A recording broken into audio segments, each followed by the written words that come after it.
Next matchup. No. Next matchup. All right, I'm putting it.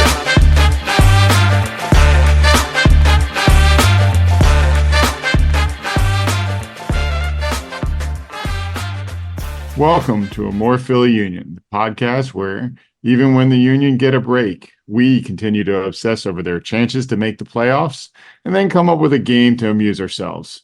We hope you'll enjoy it. We are your hosts. I'm Paul. And I'm E. And we are C-less. We are C-less. Yes. Unfortunately, C had once again get pulled away for some work stuff. So Eric and I are running the asylum this week. Yeah. God help us all. Help all of us. All right. Well, we don't have any games to cover this week, at least not Union games. So that simplifies our lives a bit. Takes a little bit off of everyone's plate. Yeah. That's not to say that some of the boys didn't get a chance to play. There were some international games, and the Union has a very nice article breaking down all the different activities. So, Andre played both games of Jamaica's two games where they didn't give up a goal. So good on Andre. Nice. 2 straight shutouts. One was a 0-0 draw. One was a 2-0 win. Nice. And Danley Jean-Jacques started both matches for Haiti, and he even scored in one of them. Nice. As Haiti won both of their games, so congrats to them. Ty Baribo played for Israel. He scored like 100 goals. What's that?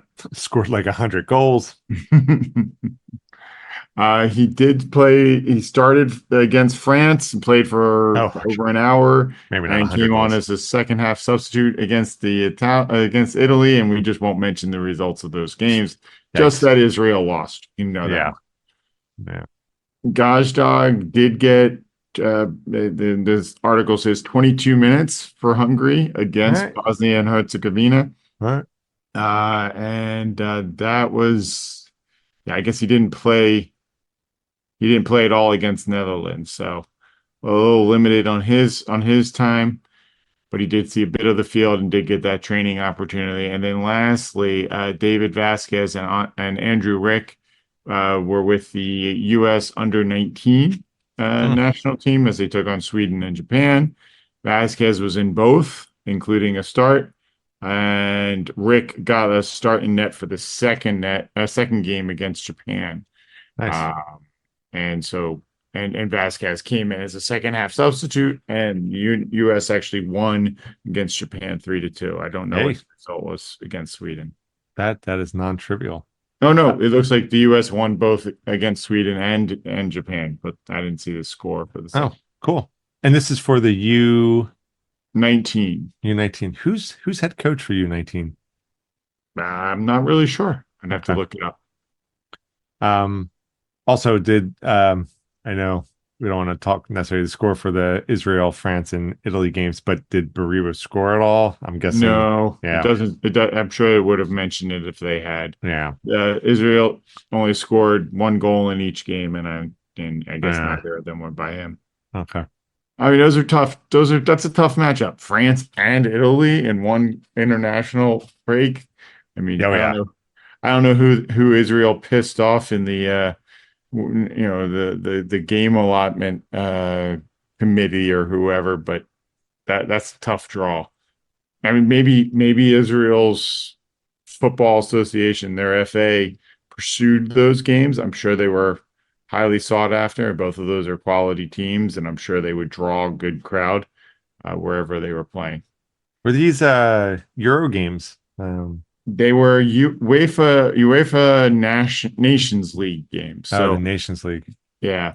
I think that like CONCACAF is playing their Nations League, Europe is playing their Nations League, but the U.S. Men's national team, I don't know that was part of any particular, because they were playing. I don't know that it was part of any organized competition, as they were playing Sweden and Japan. Yeah. Cool. Well, it's good to be busy in these in this little of a downtime break. Yeah. As far as Union roster news, they did make an announcement that Jeremy Raffanello has signed an extension on his contract. I didn't realize that he's 24 years old. So as far as the young guys go, he's actually older than Yeah. McGlynn and Quinn Sullivan, and he's right up there with Nathan Harriel, who's I think in the same age, at least the same year. I don't Um, think of those guys as like mid-20s, but yeah. but yeah, so he's signed through 2026, and then there's club options for 2027 and 2028. So he'll be 28 years old by the time his contract runs out if he sticks around till Yeah. 2028.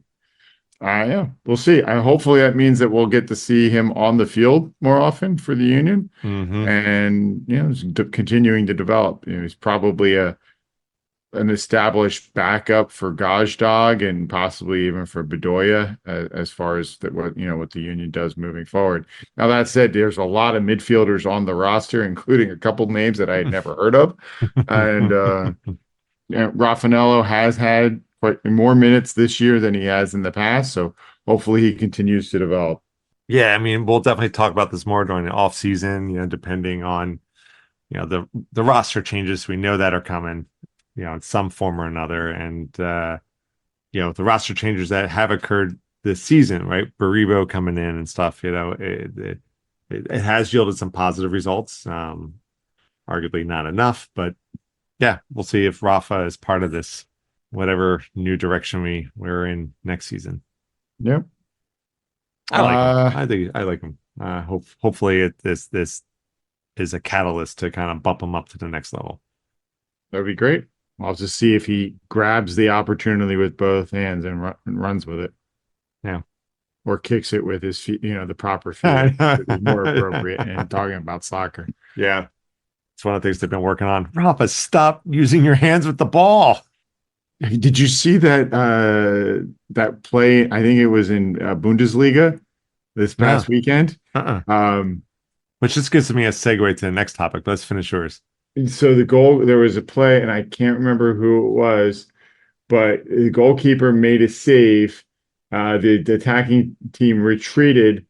He puts it down in the 6-yard box and he kicks it across the 6-yard box to a defender. For some reason, the defender thought he was passing it over like it was a goal kick. So the keeper made the Oh save near the no. end line. He puts it down in the 6-yard box, kicks it across to his teammate who's also in the 6-yard box, who reaches down and picks it up, Oh thinking it no. was a goal kick, Oh and they get no. whistled for a penalty Handball. kick. Yeah, Oh, resulted in a PK. But then it even results into more craziness because I think the guy hits the upright on the oh PK, and God. This is Bundesliga? yeah. Wow. So We were just watching too the other day where we were watching Ohio play football. Ohio played who did they play? Oregon. Was it Oregon? Yeah. yeah, this weekend. And Yeah, man, it was the final drive, and Ohio was down, and they had seconds left on the clock. So each play they either gotta run it out of bounds or spike the ball to stop the clock, and it was like 7 seconds left, and hike the ball. Ohio forwards are running downfield, wide receivers, stuff like that. Quarterback is scrambling. The middle of the field opens up. The defense is holding off. And so the guy starts running. At this point, the clock is about to hit 0. And you either got to throw that ball, Hail Mary, to one of your receivers, or you got to keep running. And I understand, and I'm not throwing him under the bus, but as he's running down the middle of the field, those Oregon players start coming at him. And what does a quarterback do when you got the ball and you see somebody coming at you? You slide, right? So you don't get tackled. But there was no more time left in the game. And you could see him, he kind of like slides. And like the Oregon players are like, what is this guy doing? And I don't think they even touched him. And then it was just like, that was it. And you see him get up, the quarterback get up like, oh my God, what did I just do? Why did I do that? I mean, it's muscle memory, I guess, Yep. Yeah. But it was like such an anticlimactic way to end that game. It was like, oh, so. Yeah. I mean, technically, as soon as a quarterback starts that hook slide, they're down. Yeah, Like exactly. wherever they are when that happens, they're down. Yeah. Like, as we were watching it, we're like, wait a What's he minute, doing? what are What's we he doing? doing? Yeah, it's like I just passed the ball to my defender and he picked it up with his hands. What are you doing? Yeah. Well, quick little side note, kind of international and German soccer news. I heard this morning that England signed a new head coach, Really? and it is Thomas Tuchel, who is he's got a pretty good um, Resume? resume here. So Or Borussia Dortmund, sorry, he's a European CV. CV, yeah, Borussia Dortmund, PSG, Chelsea, Bayern Munich, and now England. And I will be honest, I was listening to this on a German news soundbite thing in the mornings to help people learn. So I think I heard this correctly that he's the first German to hold the position of the head coach for the England national team, which I could believe that. the article, the news story said it's the first time a German has held this position in the home or the home of football. Yeah. Um, so I was like, wow, that's pretty interesting. And we didn't, we don't have anybody on the team, but the U.S. national team Yeah, did play man. their first game under Pochettino, and they Yeah, won 2-0. yeah. So I'm excited for him to take the reins. And hey, we still got a ways to go, but it's a step in the right direction. hopefully, they keep building. Yeah. All right. So since I did mention it, do we? I guess we can talk playoff things since I mentioned in the opening here. Essentially, the Union they have to treat everything like from now on Yeah. as they're in the playoffs and they must win. The frustrating part is they've got a game this weekend that they must win to have any shot at making the playoffs, Yeah. and they still need help. They need either DC or Montreal to lose as well as the Union to win. Yeah. Now, crazy thing is if the Union win and both Montreal and DC lose, the Union would jump to eighth place. Why not? Why not? Who knows at this point? But even if they win and only one of those teams loses, then they move to ninth place and are in the 8-9 wild card type game play and that they would have to deal. But from here on out, the Union have to win. So statistically, I mean, ignoring a lot of other probabilities here, there's four. So first off, the Union have to win. So that has to happen. Doesn't happen. Not a tie, not Yeah, we they have to win. They have to win. So let's assume that the other half of all the probabilities are when the Union doesn't win, but at the point, there's no point. Yep. So the Union win. Of the two remaining games, it's either the DC game or the Montreal game, right? If they both lose, we're through. If one of them loses, we're through, but we're in ninth place. And if which is two possibilities, right? DC could win, Montreal could lose. Montreal could win, DC could lose. There's or they could draw. I guess they could draw. Shoot. So if they draw, if they win or draw, so say DC loses, but Montreal draws, Montreal finishes eighth, Union would finish ninth. So if both DC and Montreal draw their games, we're even if we out. win, we're done. Oh We're man, out. so that actually narrows the they are numbers 3 points tighter. They are both 3 points ahead of the points. Union on the right. table. That's right. So, wow.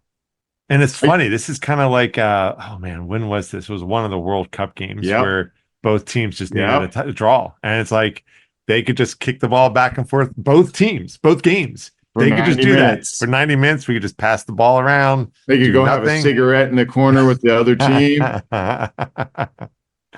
I've ever heard stories about that game. Was it Austria and somebody who did that?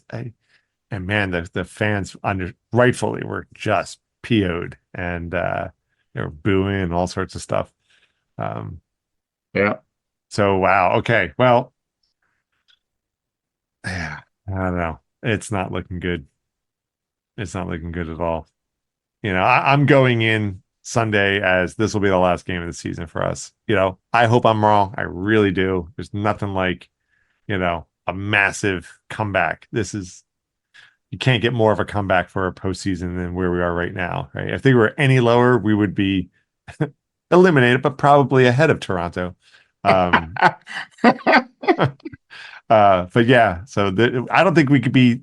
Well, I guess Atlanta is also one below us, but they still have a long shot, so they got an even longer shot, I guess. But yeah, I don't have high hopes for Sunday, but I still hope nonetheless. But It's going to be like, in the 50s and 60s during game time on Saturday right now.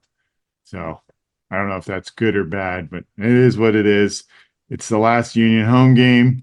Hopefully there'll be a good turnout for it. Hopefully the boys will send it off, and it'd be nice for them to get a win, regardless of whether or not they make the playoffs. absolutely, Just to celebrate Bedoya. just to put a nice period at the end of this sentence of a season.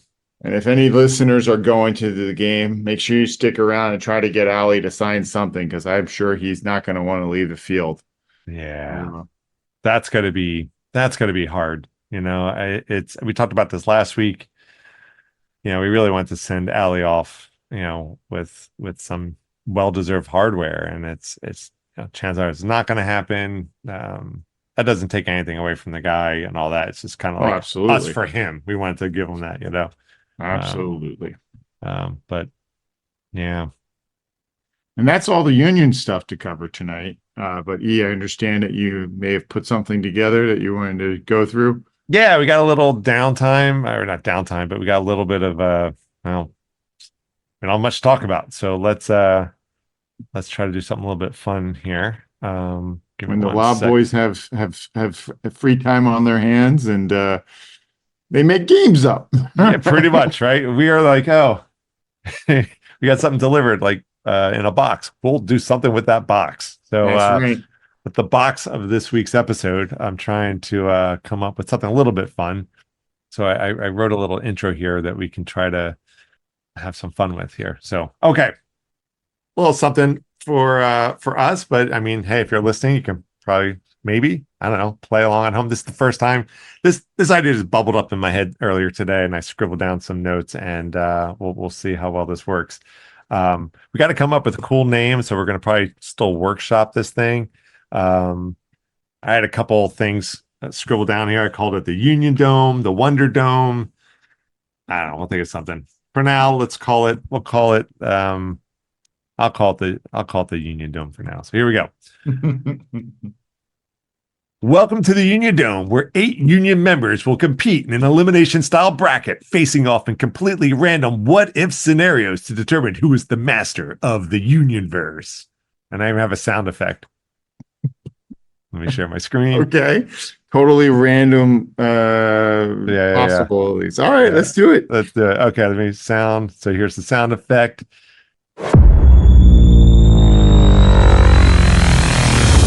Welcome to Union Dome. Okay, let's get to it.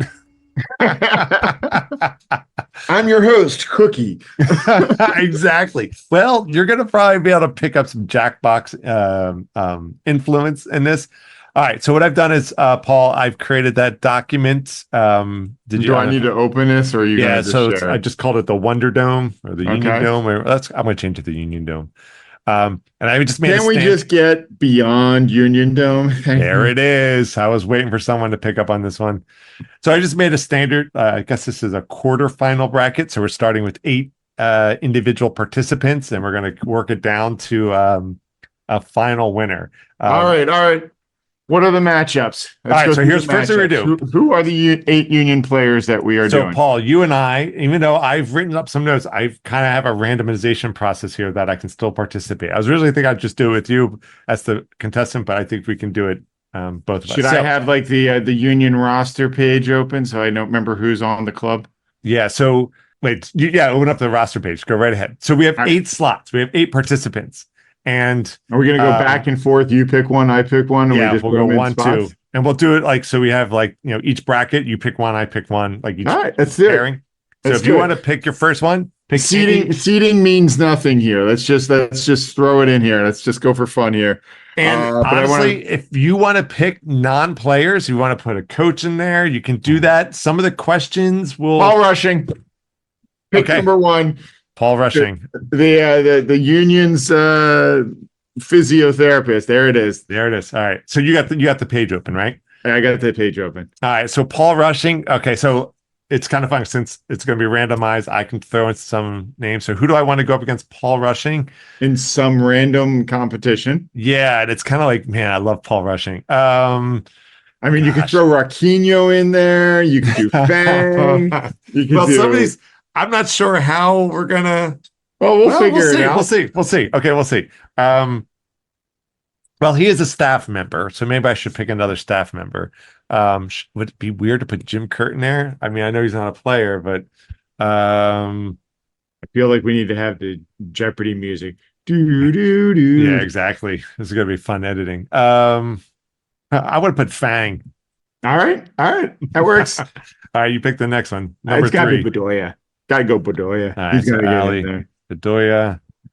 I will go. See, it feels weird. I was like, should I put Andre Blake? But it's like, oh man, it's like having. You could go Glassness. You could I was going to go Glesnes. Yeah, so let's All right. go with Jacob Glesnes.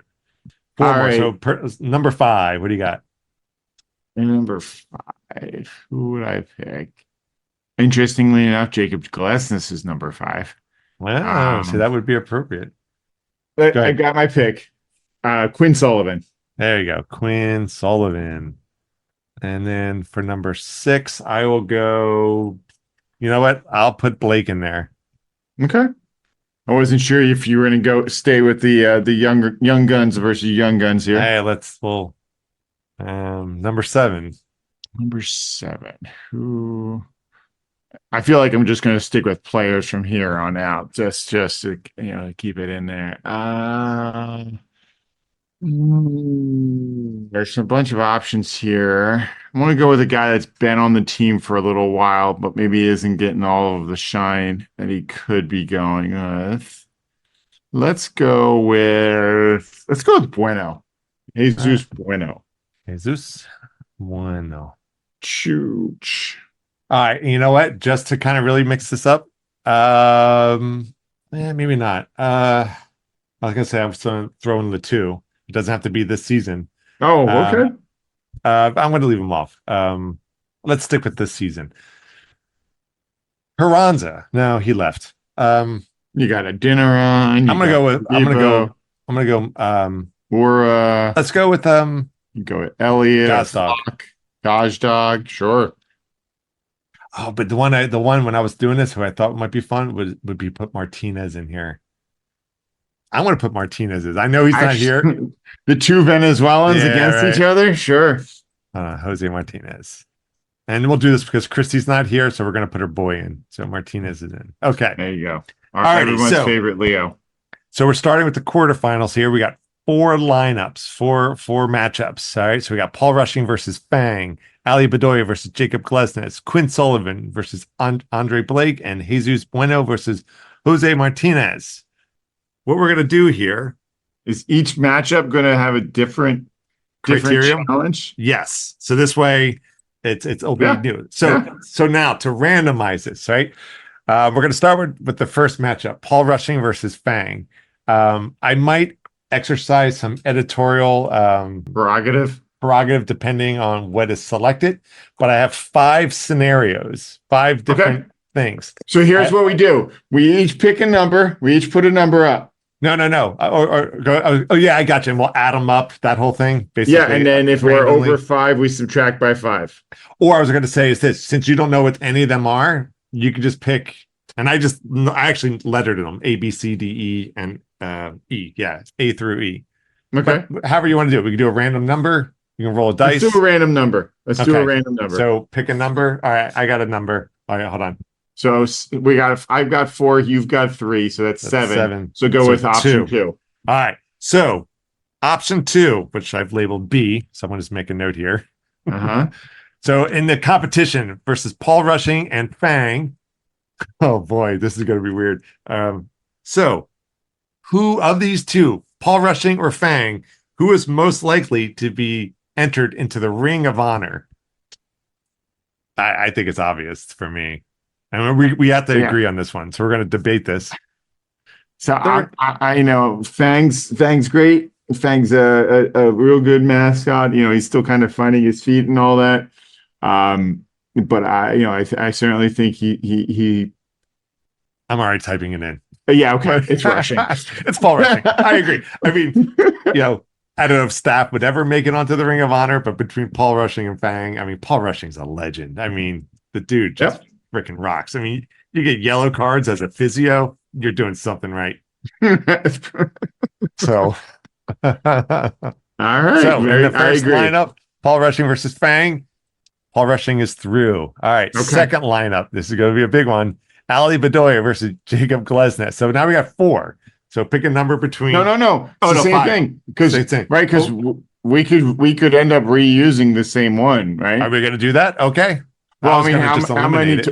I made total? 5 options. Right. So we have more than 5 games.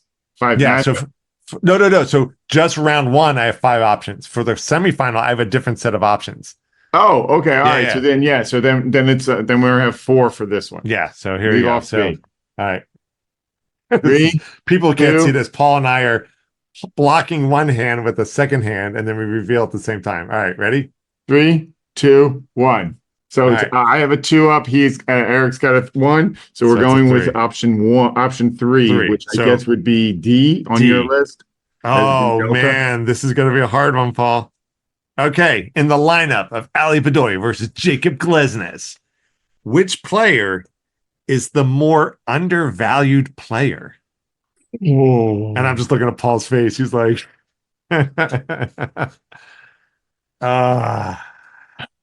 this is going to be a hard one. And, what is the value you're talking about? Is it strictly, their value on the field? Is it their value to the team and, in fan interaction and, growth of the. I mean, just the whole heart of the team, right? The let's long be honest. road versus. Defenders are always underappreciated as soccer players. It's by their nature. Yeah. Glesnes, he's 2 years out from winning, or I think was it last year, the year before he won Defender of the Year. He's obviously very, very good at what he does. And Bedoya, in all honesty, has gotten less playtime this year than he has in the past. Yeah. And so that definitely makes you wonder where he sits in the long term. And but are you talking value to the team moving forward? Are you talking total value in total? Lots of options. But my heart says Bedoya. My heart says Bedoya. Yeah, right. The question is like, what do they bring to this? Well, one way to think about this is, what do they bring to the field, right? Right. Versus like kind of their standing on the team, so to speak. Well, I mean, Ali does both. Now, if this had been the Ring of Honor one, I think we both would have just been easily boom, done, like, move on. Exactly. But this isn't Ring of Honor. This is value to the team. Bedoya is the captain whenever he steps on the field. Glass is still, he only gets the captain when Blake's not on the field. Yeah. I feel like I have to campaign a little bit to try to convince you that Bedoya is the right answer here. So let me see what else I can throw. I agree in the sense of when he's on the field. So we'll put Bedoya in, and then next matchup. No, next matchup. All right, I'm putting him in. I'm going to go with Ali Bedoya. He's our captain. He deserves to make it through. And just to narrate this to the listeners, that means that Paul Rushing will be facing Ali Bedoya in the semifinals. Round. Yeah. All right. So now there's 3 left, right?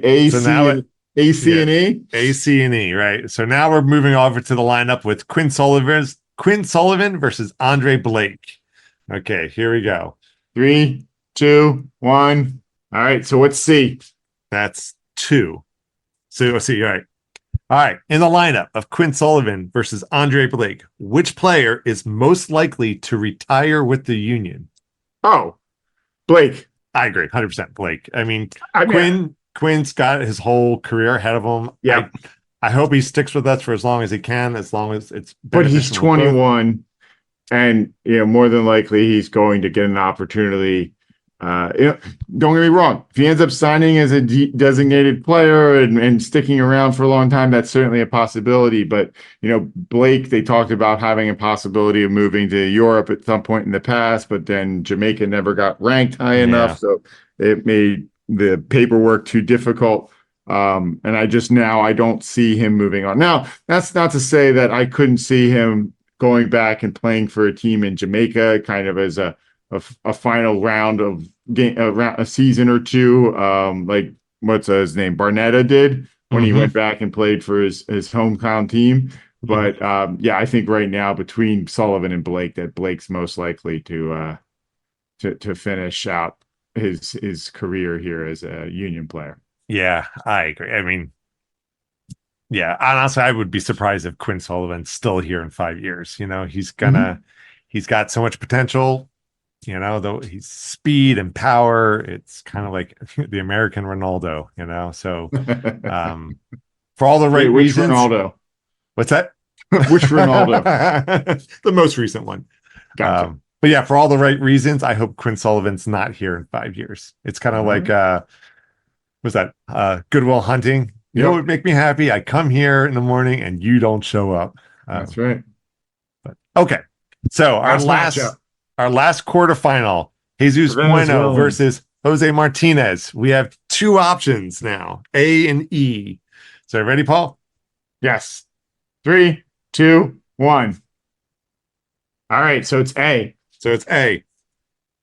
This is tough. This is going to be tough. So in the lineup of Jesus Bueno versus Jose Martinez, and we'll have to extrapolate whatever way is appropriate, who is most likely to be selected to be an MLS All-Star?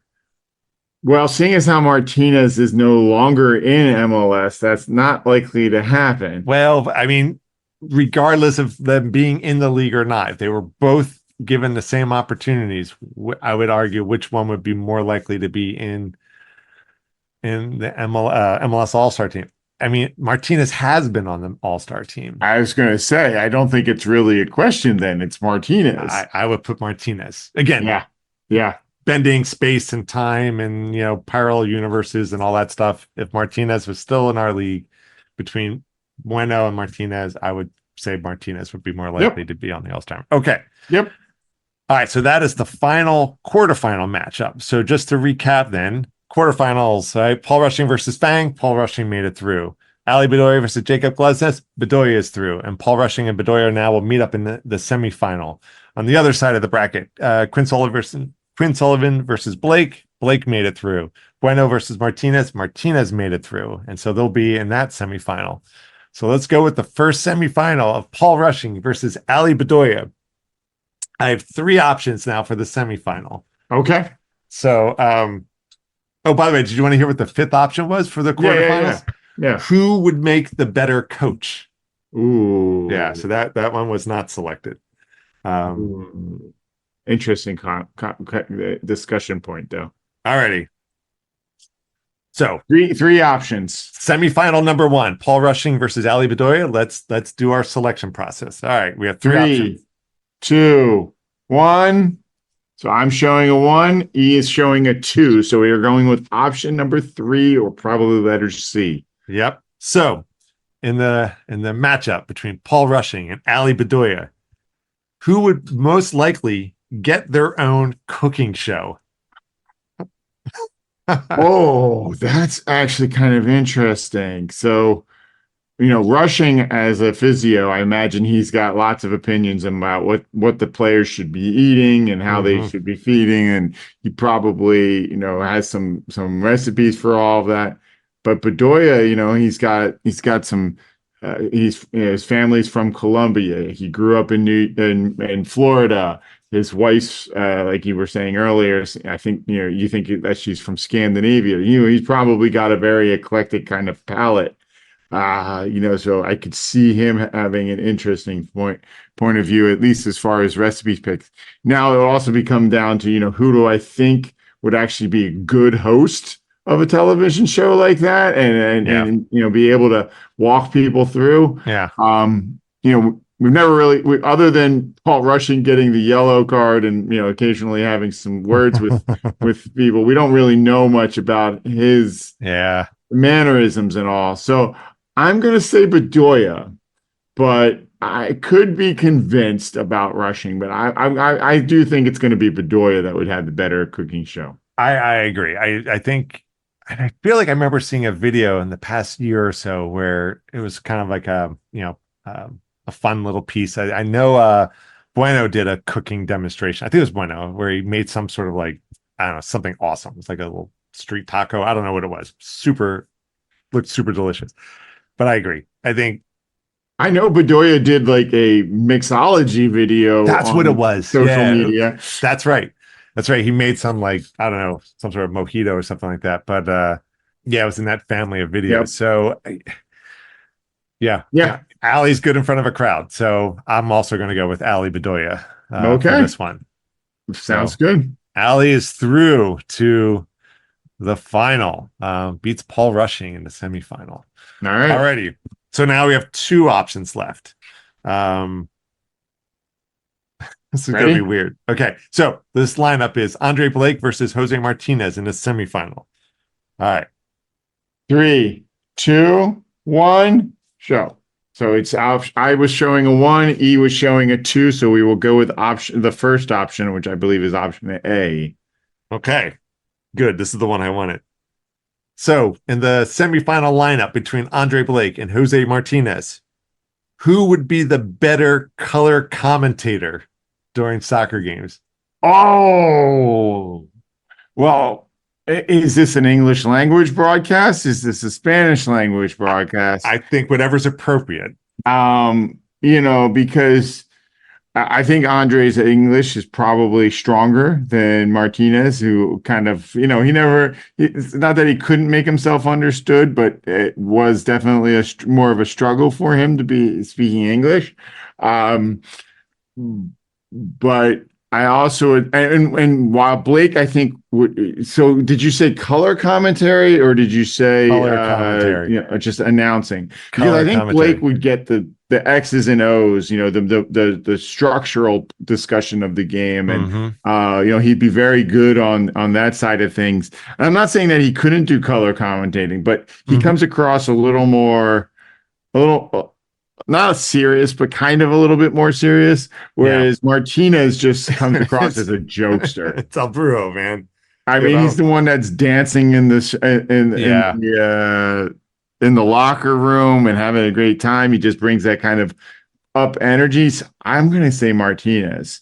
I agree 100%. You're with me? 100%. I mean, look, I would watch any game with either of these two guys commentating. Absolutely. Even if it was an English language broadcast and Martinez just talked in Spanish, I would exactly still listen to it. But in terms of just the personality and just, Martinez is he's just that bundle of fun energy. So I would put Martinez. All right. So in the lineup, that second semifinal, Andre Blake versus Jose Martinez. Martinez is through to the final. All right. A little bit of a shocker there. Which brings us to the final. And man, this is like Clash of the Titans. This is like Frazier Ali here, man. This is it's Ali Bedoya versus Jose Martinez. And honestly, well, I only have there's one question or one scenario for this one. So in the final, which I have no idea how we're going to do this. In the final between Ali Bedoya and Jose Martinez, who would C rather go to dinner with? Oh, no. I cannot believe it came down to these two. Bedoya. As much as she loves Martinez, as much as she would enjoy going out and having a good time, probably having a drink or two with Martinez. Yeah. No, more importantly, she would want to talk to Bedoya. Yeah, exactly. Longer. Not that she doesn't love Martinez. He's everybody's favorite Leo. Absolutely. And absolutely that's true. But Bedoya is, it would absolutely be Bedoya. 100%. She'd want to spend the night chatting with him about everything from soccer to the team to what drinks does he like to drink? What does he see himself doing in 10 years? And She would talk to him about, because I know he's big into collecting art. She would talk to him about that, books and movie and where in Scandinavia should we go for some point in time? Should probably loop in his wife on some of this. Yeah. Has he ever seen the Northern Lights? Yeah, I mean, don't get me wrong, but Martinez, it would definitely be tough to say no to, but between the two of them, yeah, it is a little bit of the Sophie's choice here for C, but I picked Ali Bedoya. So ding ding ding ding ding ding ding, our first winner of the Union Dome competition is Ali Bedoya. Oh man, I hope people are still listening to this. Be curious to see what other people pick too for theirs. So so lay out your own thing, and then you can just follow the options and see where you ended up and who won your version of Union Dome.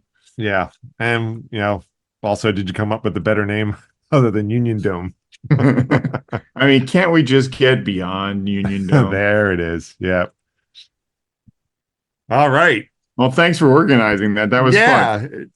I'm like, man, we got to talk about something this week. The game, we don't have much to talk about. So I'm like, well, all right, our first official Union Dome winner, Ali Bedoya, which is fitting. Maybe it bodes well for this coming weekend. So does that mean Bedoya is no longer allowed to be selected in future episodes or iterations of the Union Dome? We'll have to give that some thought. We'll have to give that one a thought. So he's already the Union Dome 1 winner. That's right. Our inaugural competition winner. Welcome to Union Dome. Well, hold on. Let me play the sound effect one more time. Go ahead, Paul. You can do it. Welcome to Union Dome.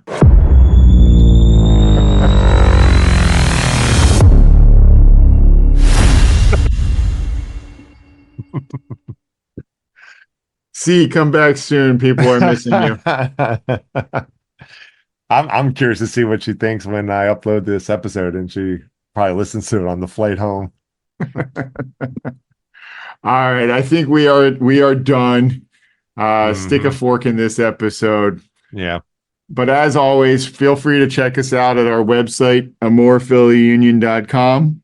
Definitely email us at pod@amorephillyunion.com. Especially if you did your own Union Dome line up there.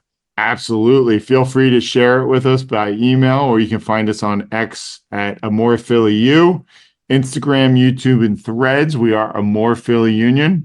As always, you can find our Spotify playlist under amorephillyunion.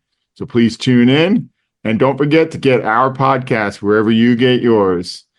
So thanks everybody for listening this week. We are your hosts. I'm Paul. And on behalf of C, I'm E. Go Union!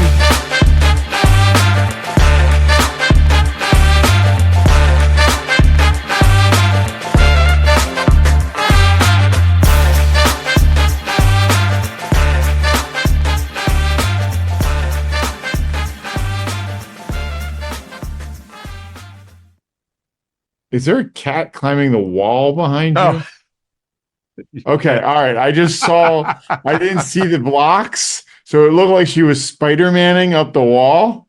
I couldn't see it. I just saw the wall, and it looked like she was running up the wall. Yeah, well, if anybody would do it, Arlo would definitely try to run up a wall. Look at him; he is eyeballing. So in that line of sight is the door to the our office, and I'm surprised he didn't just jump from there. There he goes. Off he goes. I was queuing up something else, and then all of a sudden, here you just talk. Stop. Is that a cat climbing up the wall behind you? Well, we know what our stinger will be. Spider cat. Oh, man.